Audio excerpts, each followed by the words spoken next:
नमस्कार. मी भाऊ तोरसेकर. तुम्ही बघत आहात प्रतिपक्ष. मित्रांनो, विधानसभेचं मतदान चालू असताना हा व्हिडिओ मी बघतोय, बनवतोय. आणि अजूनही मतदान चालू आहे, संपलेलं नाही. त्यामुळे ते मतदान संपल्यानंतर जे काय एक्झिट पोल वगैरे यायचे ते येणार आहेत. त्यामुळे या क्षणी तरी माझ्यासमोर कुठलीही आकडेवारी नाहीये. पण तरीही डोक्यामध्ये जे काही विचार चालू आहेत ते लोकांना समजवावेत अशी माझी इच्छा आहे. आणि म्हणूनच मी हा व्हिडिओ बनवतोय. मला जे काही राजकारण समजतं, आणि मी मध्यंतरी 5 दिवस बाहेरगावी फिरून आलो, मतदार त्यांच्यात मिसळून आलो, काही सभा वगैरे घेतल्या, वेगवेगळ्या राजकीय नेत्यांची, पत्रकार मित्रांशी बोललो. त्यामुळे त्याचं एकत्र गोळाबेरीज केली तर एक गोष्ट मला लक्षात आली, मी ती सांगून टाकलेली आहे की माझ्या मते 23 नोव्हेंबरच्या मतमोजणीनंतर पुन्हा एकदा महायुती निर्विवाद बहुमताने सत्तेत येणार आहे, याविषयी माझ्या मनात शंका नाही. पण त्याचीच दुसरी बाजू अशी की मुख्यमंत्री पद कोणाचं, मुख्यमंत्री पदाचा चेहरा कोण, माझं नाव मुख्यमंत्री पदासाठी आधीपासून जाहीर करा, नाही तर तुमचं नाव जाहीर करा, मी त्याला पाठिंबा देतो, इथपर्यंत ज्या महाविकास आघाडीमध्ये भावी मुख्यमंत्र्यावरून रणकंदन माजलेलं होतं, ती महाविकास आघाडी सत्तेत येण्याची बिलकुल शक्यता नाही. आणि इथेच हरियाणा आणि महाराष्ट्राच्या विधानसभा निवडणुकीची तुलना होऊ शकते. हरियाणाच्या विधानसभा निवडणुकीत सुद्धा इकडचं तिकडे हो, जग इकडचं तिकडे हो, पण काँग्रेस निर्विवाद बहुमताने हरियाणाची विधानसभा जिंकणार आणि काँग्रेसचाच मुख्यमंत्री होणार, याचा कमालीचा आत्मविश्वास काँग्रेस पक्षाकडे होता आणि काँग्रेसच्या हरियाणा बाहेरच्या मित्रांना सुद्धा होता. म्हणूनच काँग्रेसने हरियाणामध्ये आपल्या मित्र पक्षांना जागा देण्याचं साफ नाकारलं होतं, जागा वाटप सुद्धा नाकारलं होतं. आम आदमी पक्षाला 2 जागा हव्या होत्या, त्या सुद्धा दिल्या नाहीत. समाजवादी पक्षाला 5 जागा हव्या होत्या, त्या सुद्धा दिल्या नाहीत. इतका आत्मविश्वास होता. पण चक्र अशी फिरली की काँग्रेसचा पराभव झाला. पण तो पराभव समोर येईपर्यंत काँग्रेस पक्षातले नेते सुद्धा एकमेकाच्या उरावर बसायला लागले होते, मुख्यमंत्री कोण होणार. आणि काँग्रेसने इतका भूपिंदर सिंग हुड्डा यांच्यावर विश्वास टाकला होता की त्यांना हवे त्या उमेदवारांना, इच्छुकांना त्यांनी तिकीट दिली होती आणि बाकीचे काँग्रेसमधले नेते नाराज होतील याचीही पर्वा केली नव्हती. आणि त्यामुळे निवडणूक होण्यापूर्वी प्रचारामध्ये, मतदानामध्ये आणि मतमोजणीचे आकडे येईपर्यंत काँग्रेसमध्ये मुख्यमंत्री कोण होणार यावरून अक्षरशः हमरातुमरी चाललेली होती. निकाल लागला आणि काँग्रेस बारगळली. हे एवढ्यासाठी समजून घ्यायचं की जी गोष्ट तिथे होती त्यातून महाराष्ट्रातली काँग्रेस किंवा महाराष्ट्रातली महाविकास आघाडी थोडंही शहाणपण शिकली नाही.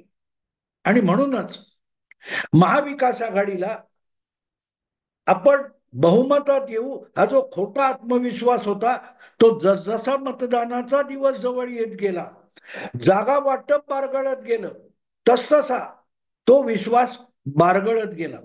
अगदी त्याचं आज मतदान चालू असतानाच एक उदाहरण मी तुम्हाला मुद्दाम देईन. जो माणूस महाराष्ट्राचं मुख्यमंत्रीपद भूषवलंय आणि त्यामुळे आपोआपच काँग्रेसचा एक ज्येष्ठ नेता मानला जातो, जो अवघ्या 10 वर्षापूर्वी देशाचा गृहमंत्री होता, जो काँग्रेसमुळे आंध्र प्रदेशचा राज्यपाल सुद्धा झाला, असे सुशील कुमार शिंदे, ज्यांची कन्या काल परवा 4 महिन्यापूर्वी, 5 महिन्यापूर्वी लोकसभेवर सोलापूरमधून निवडून आली, असा जबाबदार नेता आज मतदान केल्यानंतर पत्रकारांशी बोलताना म्हणाला की आम्ही, म्हणजे अर्थातच शिंदे कुटुंबियांनी महाविकास आघाडीच्या सोलापूर दक्षिण मधल्या उमेदवाराला मत दिलेलं नाही. आमचं मत हे काडादी नावाचा जो बंडखोर आहे, जो महाविकास आघाडीतून तिकीट मिळालं नाही असा काँग्रेसचा बंडखोर आहे, आमचा पाठिंबा त्याला आहे. ज्या वेळेला सुशील कुमार शिंदे हे अशी दगाबाजी करतात, ती काही नवीन नसते. वेगवेगळे पक्ष हेच करत असतात. लोकसभेच्या वेळेला हेच सांगलीमध्ये झालं. अधिकृत शिवसेनेचा उमेदवार होता चंद्रहार पाटील, पण सगळी काँग्रेसची संघटना ही एकजुटीने बंडखोर विशाल पाटील यांच्या मागे उभी राहिली आणि आघाडीचा उमेदवार आघाडीच्याच मतांनी पराभूत करत बंडखोर निवडून आला. नेमकी तीच गोष्ट किंवा त्याचीच पुनरावृत्ती ही सोलापुरात होते. पण गंमत आहे, फरक दोघांमध्ये. सांगलीमध्ये काँग्रेसचे लोक शिवसेनेच्या महाविकास आघाडी उमेदवाराची दगाबाजी करत आहेत. हे मतदानाच्या आधी किंवा मतदानाच्या दिवशी किंबहुना निकालापर्यंत कुणाही काँग्रेसवाल्याने जाहीरपणे सांगितलेलं नव्हतं. त्यामुळे सांगलीच्या पुढलं पाऊल सोलापूरमध्ये टाकलं गेलं असं आपण नक्की म्हणू शकतो. कारण इथे ऐन मतदान चालू आहे, अजून कमीत कमी 5-6 तास मतदान होणार आहे. अशा वेळेला सुशील कुमार शिंदे यांच्यासारखा अत्यंत ज्येष्ठ नेता, आम्ही महाविकास आघाडीचा उमेदवार आमच्या मतदारसंघात, दक्षिण सोलापूर मतदारसंघात पाडण्यासाठी मतदान केलं हे सांगतो, तेव्हा तो जाहीरपणे महाराष्ट्रभर माध्यमातून ही बातमी गेल्यानंतर काँग्रेसच्या उमेदवार मतदारांनी शक्य असेल तिथे शिवसेनेच्या महाविकास आघाडी उमेदवाराला मत न देता बंडखोर काँग्रेस उमेदवाराला मत द्यावं असा प्रचार करत असतो. आणि इथे तुम्हाला कळतं की महाविकास आघाडीचा लोकसभा निवडणूक विधानसभा निवडणुकीत का पराभव होणार आहे. का पराभव होणार आहे? मतदान ते का मतदान संपल्यानंतर जर शिंदे असं बोलले असते तर फरक पडत नव्हता, कारण मतदान होऊन गेलं असतं.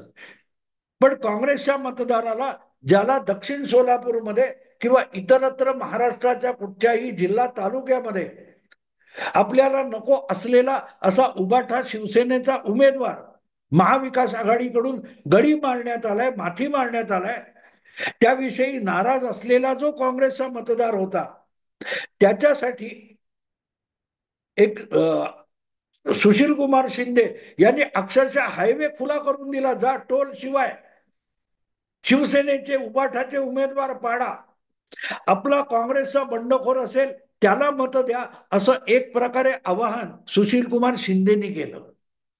आणि इथेच कळतं की विधानसभा निवडणुकीचे 23 तारीखला जी मतमोजणी होणार आहे त्यामध्ये महाविकास आघाडीचा दारुण लज्जास्पद पराभव होईल असं मला का वाटतं, याचा हा सगळ्यात मोठा पुरावा आहे. आणि असं एका जागी झालेलं नाही. माझ्या मते कमीत कमी 40 ते 50 जागी काँग्रेसच्या महाविकास आघाडी उमेदवाराच्या विरोधात शिवसेनेचा बंडखोर, उबाठाचा बंडखोर, उबाठाच्या महाविकास आघाडी उमेदवाराच्या विरोधात काँग्रेसचा किंवा शरद पवार गटाचा बंडखोर, शरद पवार यांचा अधिकृत महाविकास आघाडी उमेदवार असेल त्याच्या विरोधात उबाठाचा बंडखोर, हे कमीत कमी 40-50 जागी असेल. तिथे या प्रकारे एकमेकांनी पक्षांची टांग ओढायचा प्रयत्न केला तर निकालाच्या दिवशी हाती काय लागणार आहे यासाठी 3 दिवसाची प्रतीक्षा करण्याची गरज उरत नाही. कारण ज्या प्रकारच्या बातम्या इकडून येत आहेत त्या प्रकारच्या बातम्या युतीच्या गोटातून येत नाहीयेत.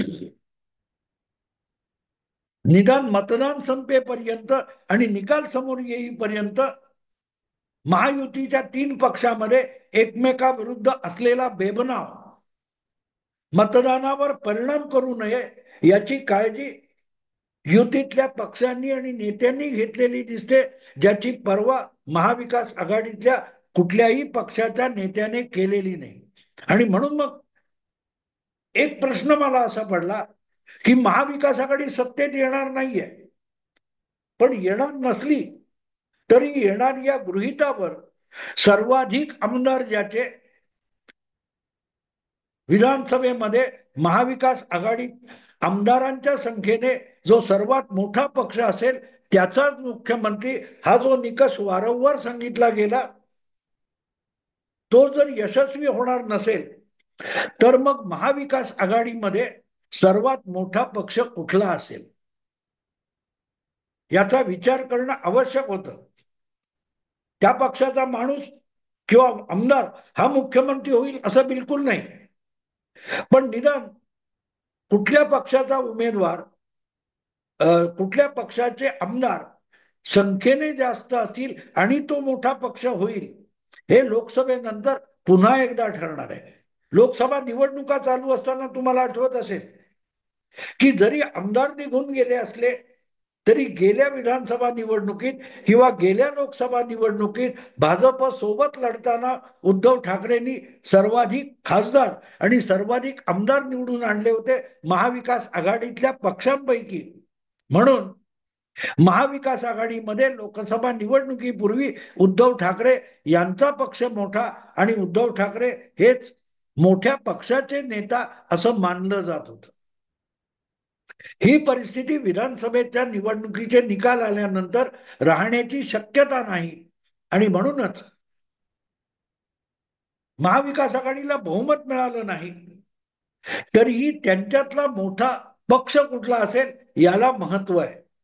आणि ते महत्व एवढ्यासाठी आहे की सत्तेत महायुती आली तरी विरोधी पक्षामध्ये एक घटनात्मक पद नाही, दोन घटनात्मक पद विरोधी पक्षाला मिळू शकतात, मिळालीच पाहिजेत. त्यामध्ये पहिलं पद आहे ते विरोधी नेता पद. ते सुद्धा आपल्या लोकशाहीमध्ये घटनात्मक अधिकार पद मानलं जातं आणि तसंच विधानसभेचा उपसभापती.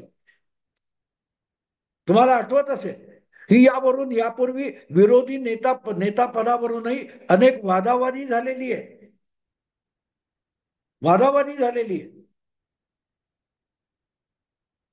आणि म्हणून महाविकास आघाडीतून विरोधी नेता कोण होणार, त्यासाठी कुठला पक्ष हा महाविकास आघाडीत सर्वात मोठा ठरेल हा प्रश्न महत्वाचा होऊन जातो.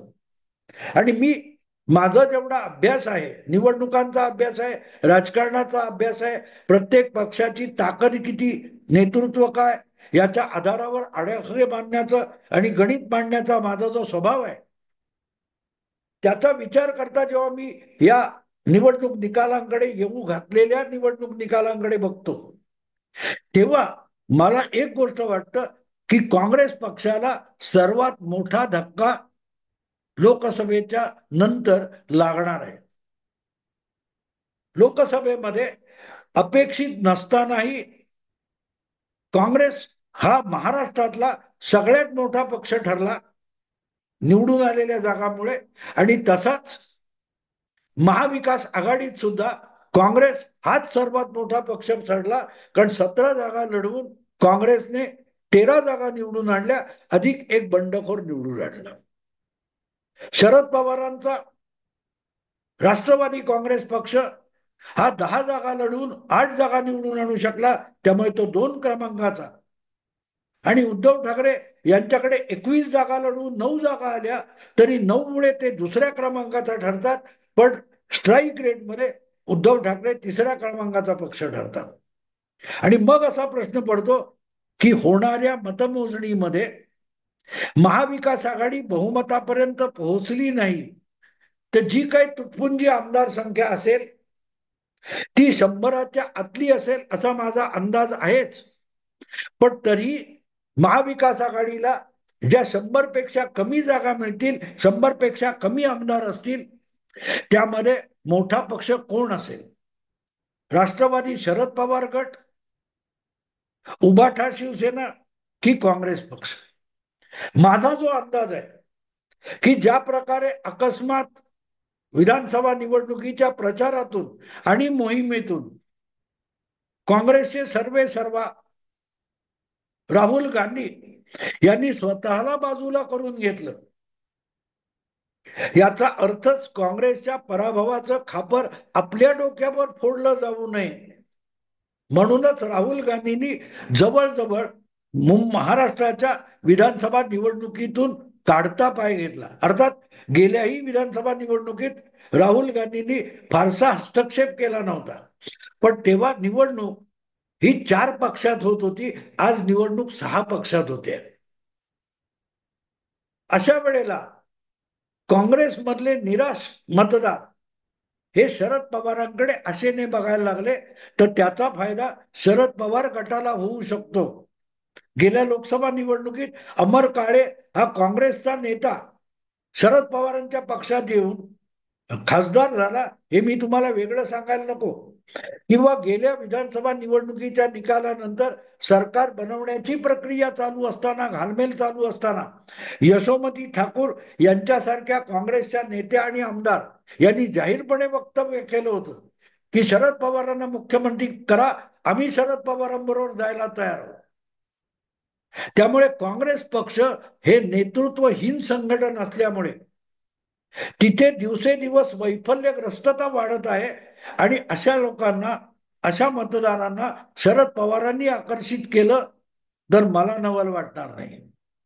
आणि म्हणून मला असं वाटतं की लोकसभेत महाराष्ट्रातला सर्वात मोठा पक्ष होण्याचा आणि महाविकास आघाडीतला मोठा पक्ष होण्याची लॉटरी जी लागलेली आहे काँग्रेस पक्षाला, त्या काँग्रेस पक्षाला विधानसभा निवडणुकीमध्ये जबरदस्त दणका आणि तडाखा बसणार आहे. कारण महाराष्ट्रात आणि महाविकास आघाडीत एक नंबरचा पक्ष ही जी काही काँग्रेस पक्षाची ताकद होती, दिसून आलेली होती, तिला धक्का बसून शरद पवार यांचा गट हा एक नंबरचा पक्ष महाविकास आघाडीत होण्याची शक्यता मला दिसते. किंबहुना महायुतीमध्ये अजितदादा आणि महाविकास आघाडीत शरद पवार हे जे राष्ट्रवादीचे 2 गट आहेत, हे साधारणपणे एकत्रित 50 आमदार निवडून आणतील अशी ही माझी अपेक्षा आहे. 22 ते 25 जागा अजितदादा आणि 22 ते 25 जागा, कदाचित 30 जागा शरद पवार निवडून आणतील. यांनी या दोघांची बेरीज ही 50 ते 55 असू शकते असा माझा अंदाज आहे. आणि योगायोग बघा मित्रांनो, काल परवाच मी एक व्हिडिओ केला होता, शरद पवारांनी आपली अवकात सांगून टाकली. त्यात शरद पवार म्हणतात की आपल्या पक्षाचे साधारण 55 आमदार निवडून येतील अशी त्यांना आशा आहे.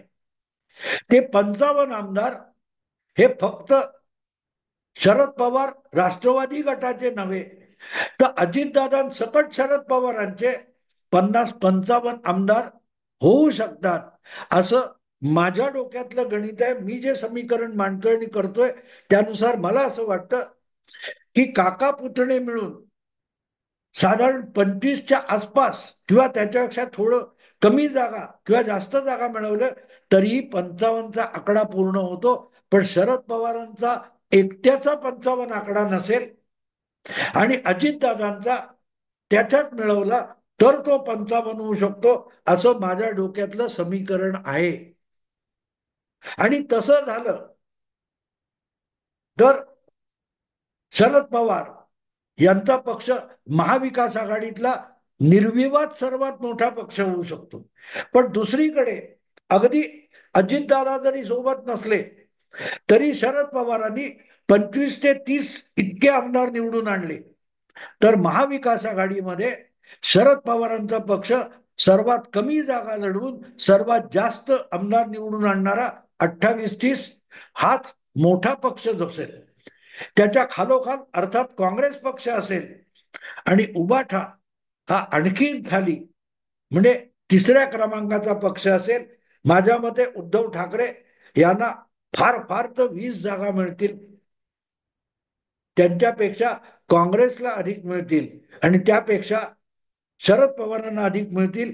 हे माझ्या डोक्यातलं गणित आहे. कदाचित ते साफ चुकू शकेल, ते माझं गणित, माझे आकडे हे संपूर्ण चुकू शकतात, पण माझं जे आकलन आहे त्यानुसार शरद पवारांचा गट हा महाविकास आघाडीत अजितदादांचे आमदार वगळून सुद्धा सर्वात मोठा पक्ष ठरण्याची दाट शक्यता आहे. आणि शरद पवारांनी आपली सगळी रणनीती त्या दृष्टीने गेले 2 महिने राबवलेली आहे. पण दुसरीकडे शरद पवारांनी महाविकास आघाडी सत्तेत येत नाही हे सुद्धा गृहीत धरले. आणि त्याचा प्रचिती आपल्याला अदानी, धारावी या संबंधात शरद पवारांनी उद्धव ठाकरे आणि राहुल गांधी यांच्यावर केलेली टीका बघितली तर लक्षात येतं. अचानक महाविकास आघाडीतल्या 2 प्रमुख नेत्यांवर शरद पवार टीका करतात ही गोष्ट सोपी नाहीये. निवडणुकीच्या या टप्प्यावर मतदान सुरू होण्यापूर्वी शरद पवार, राहुल गांधी आणि उद्धव ठाकरे यांना अदानी या विषयामध्ये ठोकून काढत असतील तर मग महाविकास आघाडीची सत्ता येत नाही. त्यापेक्षा आपल्याला, आपल्या पक्षाला अधिकाधिक आमदार कसे मिळतील यासाठी पवारांनी प्रयत्न केलेले असू शकतात. आणि म्हणून महाविकास आघाडीच्या बाबतीत बहुमतापर्यंत ती जाणार नाही. पण ज्या काही जागा निवडून येतील त्या 100च्या आत असतील आणि त्यामध्ये सर्वात मोठा पक्ष शरद पवार गट राष्ट्रवादी असेल अशी मला खात्री वाटते. ती कोणाला आवडो न आवडो हे माझं गणित आहे, हे माझं समीकरण आहे, हे माझं आकलन आहे. निकाल लागल्यावर 23 तारीखला आपल्याला कळेल मी किती बरोबर आहे किती चूक आहे. पण आजपर्यंत किंवा आज मतदान संपलं नसताना हा आकडा मी काढलेला आहे. बघू काय होतं. आत्ता इथेच थांबतो. आवडलं लाईक करा, शेअर करा आणि प्रतिपक्षाला सबस्क्राईब करा. नमस्कार.